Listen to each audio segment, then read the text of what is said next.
Joint dislocation নিয়ে কথা বলতে পারি। টেম্পোরোম্যান্ডিবুলার জয়েন্ট ডিসলোকেশন মানে কি? ডিসলোকেশন হলো যে হেড অফ দ্য কন্ডাইল যেখানে থাকার কথা সেখানে নাই, সে সামনে সরে আসছে, পেছনে সরে আসছে, অথবা সাইডে সরে গেছে, উপরে সরে গেছে, অথবা নিচে চলে আসছে। সো কমনলি আমাদের কি হয়? কমনলি অ্যান্টেরিয়র ডিসলোকেশনটাই বেশি হয়। অ্যান্টেরিয়র ডিসলোকেশন কি? Head of the condyle articular eminence cross করে সামনে চলে আসছে, দেন আর পেছনে ব্যাক করতে পারে নাই। এইরকম একটা সিচুয়েশনকে আমরা বলবো টিএম জয়েন্ট অ্যান্টেরিয়র ডিসলোকেশন।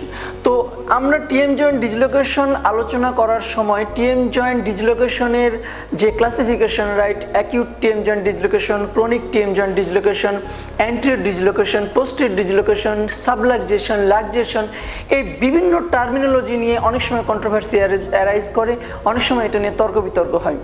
তো টেম্পোরোম্যান্ডিবুলার জয়েন্ট ডিসলোকেশনের এই ছোট ছোট টার্মিনোলজিগুলো একটু সহজভাবে বলার চেষ্টা করি।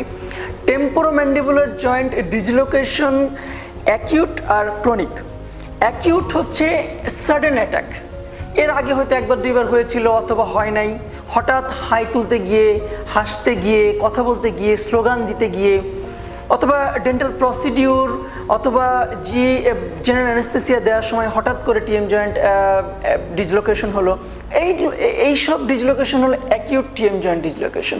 অ্যাকিউট টিএম জয়েন্ট ডিসলোকেশনের আরেকটা নাম হলো লাক্সেশন। সো যেটাই অ্যাকিউট টিএম জয়েন্ট ডিসলোকেশন সেটাই লাক্সেশন। এইবার চলে আসুন সাবলাক্সেশন। সাবলাক্সেশন হলো টিএম জয়েন্ট ডিসলোকেশন যেটা ক্রনিক, অর্থাৎ chronic TM joint dislocation is subluxation. খুবই সহজ একটা বিষয়। Acute TM joint dislocation luxation, chronic TM joint dislocation is subluxation. Chronic কখন বলবো? যখন বারবার অ্যাটাক হবে।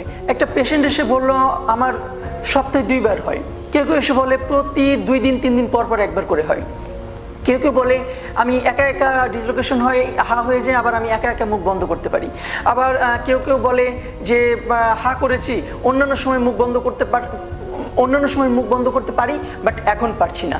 এই যে বারবার অ্যাটাক হচ্ছে, এই বারবার অ্যাটাক হওয়াটাকে আমরা TM joint chronic TM joint dislocation বলি। তো এর কতগুলো ক্রাইটেরিয়া আছে যে বারবার হবে, অর্থাৎ রিকারেন্ট হবে, কখনো কখনো ইনকমপ্লিট হবে, একটু হা হয়েছে, পেশেন্ট ট্রাই করেছে, আবার মুখ বন্ধ হয়ে গেছে। আবার সেলফ রিডিউসিবল, অর্থাৎ যেটা বললাম পেশেন্ট অনেক সময় একা একা হা হয়ে যায়, আবার একা একা বন্ধ করে ফেলে, হয়তো সব সময় বন্ধ হয়ে যায়, হঠাৎ কোনো একটা সময় বন্ধ হলো না। এইরকম একটা সিচুয়েশনকে আমরা ক্রনিক টিএম জয়েন্ট ডিসলোকেশন বলবো। আর যেটাই ক্রনিক টিএম জয়েন্ট ডিসলোকেশন সেটাই সাবলাক্সেশন, যেটা অ্যাকিউট অ্যাটাক সেটা হলো লাক্সেশন। তো যেটা বলছিলাম, কিছু কিছু প্রেডিসপোজিং ফ্যাক্টরের কারণে টিএম জয়েন্ট বারবার ডিসলোকেশন হয়, সেটা আমরা ক্রনিক ডিসলোকেশন বলি। তো যেমন ফ্ল্যাটেনিং অফ দ্য আর্টিকুলার এমিনেন্স, তারপরে ল্যাক্সিটি অফ দ্য লিগামেন্টস, তারপরে ক্যাপসুল অ্যাবনর্মালিটি, অক্লুজাল ডিসহারমোনি। সো একটা টিএম জয়েন্টকে যারা যে স্ট্রাকচারগুলো ধরে রাখে তাদের নিজস্ব অ্যাবনর্মালিটির কারণে যখন টিএম জয়েন্ট ডিসলোকেশন হয়, সেটা বারবার যখন হয় অথবা ইনকমপ্লিট যখন হয়, তখন সেটাকে আমরা ক্রনিক টিএম জয়েন্ট ডিসলোকেশন বলি। এবার আরও কিছু ফ্যাক্টর থাকে, আরও কিছু সিস্টেমিক ডিজিজ থাকে যে কারণে ক্রনিক ডিসলোকেশন অর্থাৎ বারবার ডিসলোকেশন হয়। যেমন যদি পার্কিনসনিজমের পেশেন্ট, অর্থাৎ ইপিলেপসির পেশেন্ট, আরও কিছু কন্ডিশন আছে যেমন এহলার-ডানলস সিনড্রোম, তারপরে অ্যান্টিসাইকোটিক ড্রাগ, এইসব সিচুয়েশনে কখনো কখনো বারবার অ্যাটাক হয়, বারবার ডিসলোকেশন হয়, পেশেন্ট অনেক অ্যাংসাস থাকে। তো এইসব সিচুয়েশনে আমরা এটাকে ক্রনিক ডিসলোকেশন হিসেবে ট্রিট করব, এবং যদি অ্যাকিউট অ্যাটাক হয় তখন সেটাকে আমরা অ্যাকিউট টিএম জয়েন্ট ডিসলোকেশন হিসেবে ট্রিট করব। কারণ acute TM joint dislocation treatment একরকম, ক্রনিক টিএম জয়েন্ট ডিসলোকেশনের ট্রিটমেন্ট আরেক রকম। তো এখন টিএম জয়েন্টের ডিসলোকেশন নিয়ে আমি আগেই বলেছি, টিএম জয়েন্ট ডিসলোকেশন হতে পারে, কমপ্লিট হতে পারে, ইনকমপ্লিট হতে পারে, অ্যান্টেরিয়র হতে পারে, পোস্টেরিয়র হতে পারে, তারপরে ইউনিল্যাটারাল হতে পারে, বাইল্যাটারাল হতে পারে। তো একটা পেশেন্টের টিএম জয়েন্ট ডিসলোকেশন নিয়ে যখন আসবে তখন আমরা কিভাবে বুঝবো এটা অ্যাকিউট অর ক্রনিক এটা ইউনিল্যাটারাল অর বাইল্যাটারাল। অ্যাকিউট তো আমরা বুঝবো পেশেন্টের হিস্ট্রি থেকে যে না এর আগে কখনো অ্যাটাক হয় নাই অথবা এর আগে হয়তো একবার হয়েছিল। ক্রনিকটা বুঝবো যখন পেশেন্ট বলবে যে বারবার হয়, 3 দিন পর পর হয়, 7 দিন পর পর হয়, একটু হাই তুলতে গেলেই হয়, তো তখন আমরা এটাকে ক্রনিক ডিসলোকেশন বলবো। ক্রনিক ডিসলোকেশন সাধারণত সেলফ রিডিউসিবল, অর্থাৎ পেশেন্ট একা একা মুখ বন্ধ করে ফেলতে পারে, অর্থাৎ কখনো কখনো ইনকমপ্লিট হয়, কখনো কখনো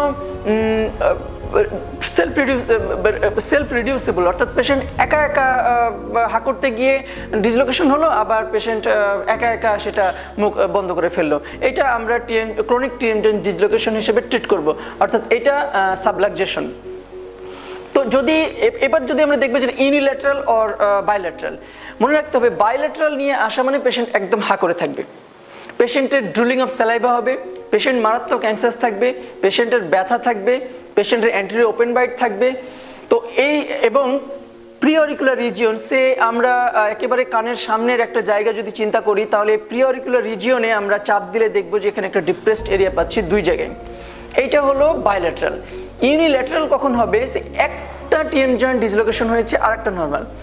তো যেটা ডিসলোকেশন হবে সেখানে আমরা আঙুল দিয়ে যদি ফিল করি দেখব যে এখানে প্রিঅরিকুলার এরিয়া বা কানের সামনে একটা ডিপ্রেসড এরিয়া পাচ্ছি, অন্য সাইড ঠিক আছে। পেশেন্টের যেই দিকে ডিসলোকেশন হবে তার বিপরীত দিকে চিন ডেভিয়েশন হবে, অর্থাৎ চিনটা সরে যাবে। আমরা পেশেন্ট অল্প হা করতে পারবে, পেশেন্টকে হা করলে আমরা দেখব যে তার অপোজিট সাইডে ক্রস বাইট আছে, ওপেন বাইট আছে, পেশেন্ট অ্যাংসাস থাকবে। এইসব সিচুয়েশন দেখে আমরা বুঝবো whether it is unilateral or bilateral. তো যেটা বলছিলাম, কেন আমাকে প্রথমে চিন্তা করতে হবে এটা অ্যাকিউট না ক্রনিক। অ্যাকিউটের ট্রিটমেন্ট একরকম, ক্রনিকের ট্রিটমেন্ট একরকম। যদি এটা অ্যাকিউট হয় তাহলে আপনি কি করবেন, একটা পেশেন্ট আসার সাথে সাথে আমরা তাকে রিঅ্যাসিওর করব যে এটা নিয়ে এত অস্থির হওয়ার দরকার নাই, ঠিক হয়ে যাবে। পেশেন্টকে কাউন্সিলিং করা, এরপরে পেইন কমানোর জন্য আমরা একটা অ্যানালজেসিক দিতে পারি, পেশেন্টের মাসেল রিল্যাক্স করার জন্য মাসেল রিল্যাক্সেন্ট দিতে পারি, সেটা আমরা একটা ডায়াজেপাম আমরা ইঞ্জেকশনও দিতে পারি, পেশেন্টকে ওরালি খেতেও বলতে পারি। এরপরে যে টিএম জয়েন্ট রিজিয়নে আমরা অল্প ম্যাসেজ করতে পারি, তারপরে খুব বেশি ব্যথা হলে আমরা টিএম জয়েন্টে একটা ইন্ট্রাআর্টিকুলার অ্যানেস্থেটিক এজেন্ট ইঞ্জেকশন করতে পারি, অর্থাৎ যদি সিম্পলি বলি আমরা লোকাল অ্যানেস্থেসিয়া করলাম। এরপরে আমরা ম্যানুয়াল ম্যানিপুলেশনে চলে যাব, যেটা আমরা খুব আগে থেকে জানি যে একটা দুটো আঙ্গুল আমরা মোলার টিথের উপরে রেখে আমরা ডাউনওয়ার্ডস, ব্যাকওয়ার্ডস এবং আপওয়ার্ডস মুভ করলে এই পেশেন্টগুলো সাধারণত কারেকশন হয়ে যায়। যদি কারেকশন না হয় তখন আমরা আবার একটু ওয়েট করি, এরপরে পেশেন্টকে আবার রিঅ্যাসিওর করি, আমরা লোকাল অ্যানেস্থেসিয়া দেই, তারপরে মাসেল রিল্যাক্সেন্ট দেই, এরপরে আবার ট্রাই করি। যদি না হয় দেন আমরা পেশেন্টটাকে হসপিটালাইজ করব। এরপরে আমরা ট্রিটমেন্টের পরে আমরা ম্যানুয়াল ম্যানিপুলেশনে পেশেন্টের কারেকশন হয়ে গেল, তারপরে পেশেন্টকে আমরা কতগুলো ইনস্ট্রাকশন দেবো। ইনস্ট্রাকশন হলো সফট খাবে, পেশেন্ট জোরে হা করবে না, তারপরে হচ্ছে পেশেন্টকে আমরা একটা ব্যারেল ব্যান্ডেজ দিয়ে রাখবো, ব্যারেল ব্যান্ডেজ অ্যাটলিস্ট 14 দিন। এরপরে আমরা চলে আসি ক্রনিক টিএম জয়েন্ট ডিসলোকেশন। এইটা ট্রিটমেন্টটা একটু কঠিন, কারণ ক্রনিক টিএম জয়েন্ট ডিসলোকেশনের কজটা আমাদের খুঁজতে হবে। যদি টিএম জয়েন্ট ক্রনিক ডিসলোকেশন হচ্ছে সে আর্টিকুলার এমিনেন্স ফ্ল্যাট হয়ে গেছে, তাহলে আমরা কি করব? এখন একদম পুরোপুরি ফ্ল্যাট করে দিলাম যে না টিএম কর্নেল যাবে আসবে, ডিসলোকেশন হবে না। অথবা আমরা আর্টিকুলার এমিনেন্সের সামনে এমন কোনো একটা অবস্ট্রাকশন তৈরি করব যেখান দিয়ে আমার কর্নেলটা যেতে পারবে না, ওখানে আমরা একটা ফ্র্যাকচার করে দিয়ে ডাউন ফ্র্যাকচার করে আমরা এটা করতে পারি। তারপরে কোনো একটা গ্রাফট বা কোনো স্ক্রু দিয়ে আমরা সেটা আটকাতে পারি যে যেন আর্টিকুলার এমিনেন্সের সামনে আর কর্নেলটা না আসে। ক্যাপসুল টাইটেনিং করতে পারে, অর্থাৎ ক্যাপসুল লেগজিটি, ক্যাপসুল যদি লেগজিটির কারণে টিএম জয়েন্ট ডিসলোকেশন হয় বারবার, তাহলে ক্যাপসুল টাইটেনিং কতগুলো সার্জারি আছে, আমরা নিউ মাসল ব্যালেন্স করতে পারি। সো অথবা ইনিশিয়ালি আমরা কিছু কনজারভেটিভ ট্রিটমেন্ট দিতে পারি, যেমন আইএমএফ। সিম্পল 3 থেকে 4 সপ্তাহ আইএমএফ করলেও পেশেন্ট ক্রনিক টিএম জয়েন্ট ডিসলোকেশনের পেশেন্ট অনেক সময় ভালো থাকে। সো ক্রনিক টিএম জয়েন্ট ডিসলোকেশনের বিষয়ে আমরা কতগুলো কনজারভেটিভ অ্যাপ্রোচে যাই। কনজারভেটিভ অ্যাপ্রোচ সারা পৃথিবীতে বেশ জনপ্রিয় হচ্ছে। এক্ষেত্রে আমরা কি করি, ক্রনিক টিএম জয়েন্ট ডিসলোকেশনের পেশেন্টের টিএম জয়েন্টের মধ্যে আমরা কতগুলো স্ক্লেরেজিং এজেন্ট ইনজেক্ট করি, যেমন সোডিয়াম সাইলেট আছে, অটোলোগাস ব্লাড আছে।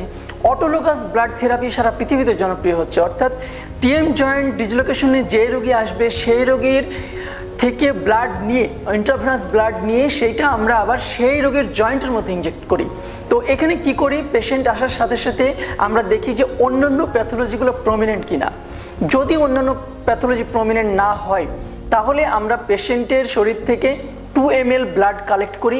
কালেক্ট করার পরে 1.5 ml ব্লাড আমরা জয়েন্টের ভেতরে ইনজেক্ট করি, আর 0.5 ml ব্লাড আমরা ক্যাপসুলে ইনজেক্ট করি। এতে কি হয়, এই অটোলোগাস ব্লাড সেখানে যাওয়ার পরে একটু হিমার্থ্রোসিস হবে, হিমার্থ্রোসিসের পরে ফাইব্রোসিস হবে।